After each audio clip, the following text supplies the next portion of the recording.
Welcome to the Advised Show, media with the common sense approach. So there's a preacher by the name of David E. Taylor, calls himself an apostle of Joshua Media Ministries out of Missouri. This man was shown in a recent deposition that's come out, but you will see part of it is in 2014, and they finished the rest of it in 2015. Now, this man is being questioned about the funds he's using with the church. Now, I want you just to listen to everything they're questioning this man on. This video, you will hear in another clip his explanation of some of this in a small way. But I want you just to go through this and listen very closely what he's spending money on. We're going to roll the clip. All right, so what is this residential center?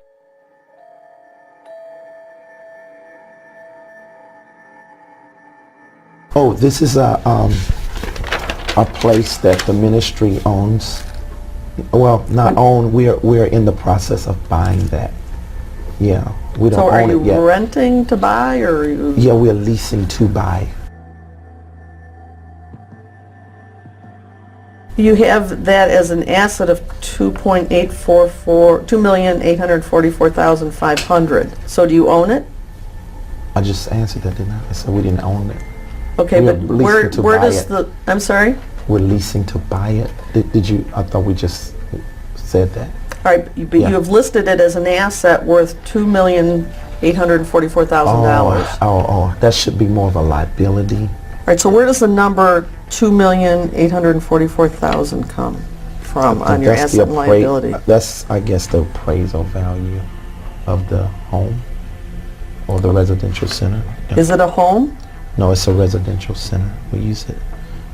All right, so you're saying it's not something you own, but you have it listed as an asset of $2.8 million. That's probably a mistake. Like I say, it probably should be a liability. Okay, and what goes on at the residential center? It is really it's a gathering place for our ministry where I bring in different leaders and also the staff that we have as a place of maybe resort and teaching and training. Resort? Yeah, teaching. A resort where we teach and train.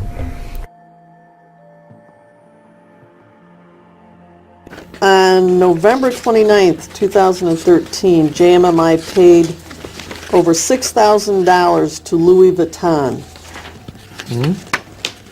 Yes. What would that be for? Well, this is for clothes concerning my TV ministry as well. Or you have to wear Louis Vuitton? Oh, it don't matter what name it is. The point is clothing are allocated to us for ministry purposes as well. What do you mean they're allocated to you? You know, in a media ministry. In a what? Media ministry. Yeah. Okay, or on the road when I'm always traveling and using my clothes, I'm sweating through them. So I'm needing new clothes also for television ministry through the years. So. And so you use ministry money to buy your wardrobe? Outfit. It's it's allocated more towards ministry apparel. Does that go into what your income is? I'm sorry. Do you show that in your income that you got Louis Vuitton clothing? No, that's not. That doesn't show. Because it don't go there. It don't go there. I don't know No. what that means. It don't belong there. That's out of place. What's out of place? You don't get taxed on things like that. That's for ministry business purpose. So it's not. Louis Vuitton. Well, you can call whatever you want. So June 2014, you spent $3,500 by JMMI to Versace in the Bahamas. Yes? I'm sure that's right. If it shows there. And that was for clothing for you? Yes, probably. Yes, most likely. So you don't see that there's any problem when you're ministering to the poor, the sick, the needy, to be appearing in Louis Vuitton and Versace? Well, that ain't something I purchase all the time. Well, it looks like you did several No. times in, I mean, I'm a very frugal person when it comes to this. I go to the right places to get a lot of suits, and if I get some from those places, you don't see that. you in don't that see, I bill. don't see Macy's. No, you don't see that, because Macy's don't have the kind of suits that I wear. But what I'm saying is, this Louis Vuitton things, you don't see that in our charges all the time. 2013 and 14, you spent over, GMMI spent over $30,000 in your clothes. Does that sound about right? What year was that? 13 and 14? Oh God, yes, because I was traveling so much, yes, and sweating through all my clothes. Exactly. That probably wasn't enough, because just have so. But they have to be top-of-the-line expensive ones. No, they're not top of the line clothes. Louis actually. Vuitton's not top of the line? Those not where I get my suits from. Well, you got something They- from them for, yeah. spent thousands and thousands. Well, the belts are more lasting, so that's good. Come on, you're buying belts for $5,000? No, I mean I've multiple belts, not. August 2014, you went to the Gucci store in Troy and purchased something? Yeah, What like would I that say, be? it probably was a belt or maybe shoes. I don't Belt know. or shoes? But I don't usually buy my suits from these very expensive places. I just get the things that I invest in will last longer, like such as belts. So you got to go Or to shoes. Gucci or places like that. Well, no, I buy those things from there because they have a better TV appearance for the belt. For and asking for money shoe. from the poor? No, it's, You paid $1,000 to Monsieur Clothing in New York, and then another $715. Whose clothing was that for? where's that now? I don't understand. August 1st, October 28th, total of over $1,700 to Monsieur Clothing in New York. I don't know about that. All right, you testified at your last deposition that JMMI owns 3 vehicles, a BMW, a Mercedes, and a Bentley. Yes. Have you driven those cars? Yes. Is Michelle? No. We usually have a driver. The 3 cars that we've talked about, in whose name are the titles? Then the ministry name. They're all in JMMI. I think everything except the Bentley. Whose name is the Bentley in? It's in DeWin McDill. I have a question, just from a, you minister to the poor and the sick and all that. Isn't it a little offensive to be driving around in a Bentley and a Mercedes to people that really, are impoverished and sick and ill and AIDS and drug rehab? Isn't it a little offensive to sort of being show-placing what you have? Well, dear one, I don't show place to people, and I'm not Well, in Bentley. that car. You don't see me driving around in that car every day. I don't do that. But it's in You the know. ministry. Everybody No. in the ministry sees you. You said you drive it. I haven't before. You just asked me have I drove it, but it ain't something I drive every day or even every year. I don't do that. I have drivers who pick up my guests, my high-profile guests. No. But do you see my point that people that are suffering and giving you whatever their last dime is and in donations and drug habits, to have them see you drive around your high-profile guests in a Bentley or Mercedes might be offensive and hurtful even. It could be offensive if they didn't know my life, but they know my life. It would be offensive to someone like you who's trying to make it bad, but, So it's because your important you have a attitude, Bentley. it ain't really important. That don't make me. Then you also have a Land Rover that you lease. Range Rover. Range Rover. Yes, it's not a Land Rover. It's a Range Rover. Which is the better one? I don't even know. I don't know. They're just cars, that's all. All right, then there's a series of documents that total almost $50,000 to Limo Land in 2013 and 14. You have to answer yes instead Yes, of- Okay. Okay, what was that for?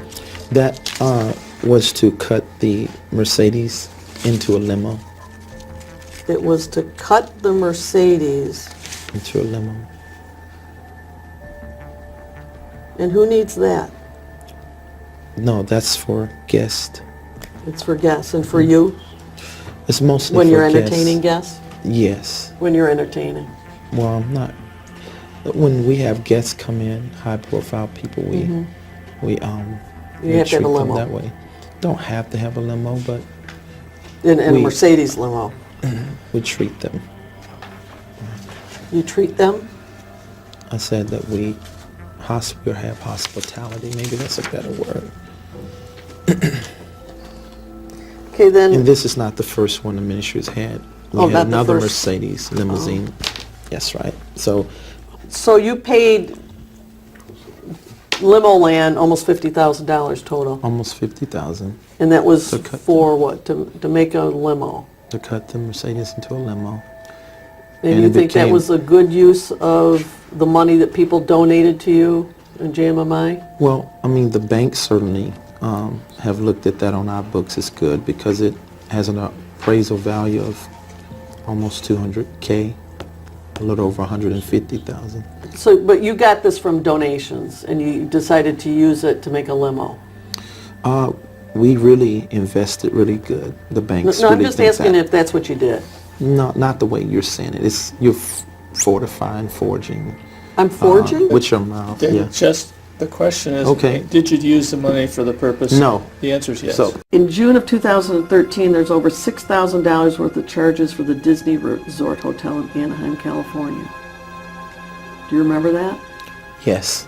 And did you go? Yes, I was there. Does JMMI pay any of your auto expenses? Yes. And how much? Auto expenses, I wouldn't know exactly how much. You don't know how much you get? No. Who The would board know? takes care of that. Who's the board? You can ask Michelle. She's another person to refer to. What about your housing? Does JMMI pay any of that? Yes. You get a housing allowance? Yes. And how much is that? I'm not sure. And do you report these allowances as compensation on your tax return? Honestly, I don't know how all that work. I have other people who do that, so you can refer to Michelle on that. Michelle does your taxes? No, I have other people do it, but she's over a lot of that, the financial aspect. When you say it's up to the board, now the board includes Michelle, Yes. you, Yes. and who else? I'm not sure. You can ask Michelle. You don't know who's on the board? Totally. I would rather you get the accurate information because I don't want to be accused of answering falsely like I have been other times when I've tried to guess. So I just rather I'm telling you I don't know, just ask her. How She'll many let you know. people are on the board? Don't know. Just You don't know? No. Don't you have to have board meetings? Yes, we do have board meetings. So can't you count around the table how many people there are? Well, our board also grows at the same time. So I just rather you just get that information somewhere else. The last time you had a board meeting was when? So on the phone, I think it's been the beginning of the year in January. Can't exactly tell the date, but It was on the phone. Now, before I say anything, he released a little clip I'm going to show you from trying to wish everybody Merry Christmas. I want you to hear his response to those deposition tapes. Let's go roll that clip. this trial that a lot of you've seen, that deposition, those tapes, those videos that was released out on me to attack my character, that was spliced and diced, and they didn't tell you everything. They didn't show you everything, all the information. And so, per our legal team, I can't say too much about it right now, but I want you to know that I would never mishandle God's money at all. And I would never misuse God's resources. My heart is to expand the kingdom of God, and that's what we're doing. So thank you for being patient. We'll also be coming out with a statement to let you know the facts of everything. So if you would be patient and not rush to judgment, I would appreciate that. Now, this is the thing. This man stated, and you heard in the video, he did not know who's on his board, which when you have a 501c3, you have to have a board. How do you not know who's on your board? But he couldn't give that information. What did he need with slicing a Mercedes in half and making a limo out of it? $50,000. You heard his reasoning. They asked him about that house that's $2.8 million. He said it's on some sort of resort, or when people come in to teach people. Wow, you mean to tell me when somebody come in, you can't get a special room at the church house and you could teach people there? Or if you want to treat somebody out to something, that's fine. But why a $2.8 million home? And that's a home. That's not a teaching facility. You're going to live there. You heard this guy have a Bentley, Range Rover. He have all kind of things going on. He said, what? We looked at the clothes he's spending. Like the lady say, Macy's don't sell the suits that you wear. And he says, no. I'm like, you're a bold-faced lie, because I go get a lot of stuff from Macy's on sale, mind you, because I don't pay full price for nothing if I don't have to. And Macy's sell a lot of good shirts, jackets, ties, suits, or whatever else, if you choose to go shop over there. So what is he lying about? You don't have to go shop in no doggone Gucci.